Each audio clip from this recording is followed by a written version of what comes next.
आदिवासी महिला से शादी कर झारखंड में जमीन हथियाने का खेल होगा बंद। सरकार बना रही नया कानून, शादी करके जमीन हथियाना होगा मुश्किल। झारखंड में सीएनटी के एसपीटी एक्ट लागू है, जिसके कारण झारखंड में कोई गैर आदिवासी किसी आदिवासी का जमीन नहीं खरीद सकता है, जिसके कारण ही अब तक झारखंड में आदिवासियों की जमीनें बची हुई है। लेकिन जमीन कारोबारियों ने सीएनटी एसपीटी एक्ट से बचने के लिए एक नया तरीका निकाल लिया था, जिससे वे किसी आदिवासी महिला से शादी करके उनके नाम से झारखंड में जमीनें खरीदा करते थे और यह सिलसिला झारखंड में वर्षों से चलता आ रहा है।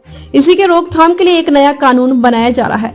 लैंड राज्य मंत्री परिषद के फैसले के मुताबिक गैर आदिवासी की पत्नी आदिवासी महिला भी जमीन नहीं खरीद सकेगी। राज्यपाल की अनुमति के बाद यह कानून प्रभावी होगा। झारखंड में अनुसूचित जनजाति की महिला यदि किसी गैर आदिवासी से शादी करती है तो ऐसी सूरत में वह आदिवासी भूमि नहीं खरीद सकेगी। इतना ही नहीं, यदि इस नियम का उल्लंघन कर जमीन खरीद भी ली जाती है तो उस जमीन को वापस करना होगा। राज्यपाल की अनुमति के बाद यह कानून पूरे राज्य में प्रभावी होगा। राज्य कैबिनेट ने भूमि सुधार विभाग से जुड़े इस फैसले को गुरुवार को मंजूरी दी।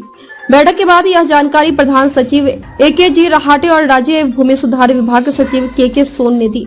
राज्य कैबिनेट ने गुरुवार को कुल 30 प्रस्तावों पर अपनी सहमति प्रदान की। झारखंड जनजातीय परिषद TAC की बैठक के निर्णय के मुताबिक कैबिनेट ने इस बाबत फैसला लिया है। आपको बता दें कि राज्य सरकार ने ओडिशा में मौजूदा कानून को इसका आधार बनाया है। इसके तहत आदिवासी जनजाति की महिला से जमीन खरीदने के लिए गैर अनुसूचित जनजाति के व्यक्तियों द्वारा शादी किए जाने की प्रवृत्ति पर रोक लगाना है। प्रस्ताव में कहा गया है कि जमीन खरीदने के उद्देश्य से गैर आदिवासी पुरुष से शादी करने पर उस महिला को अनुसूचित जनजाति का सदस्य नहीं माना जाएगा और उसके द्वारा खरीदी जाने वाली भूमि सरकार वापस ले सकेगी।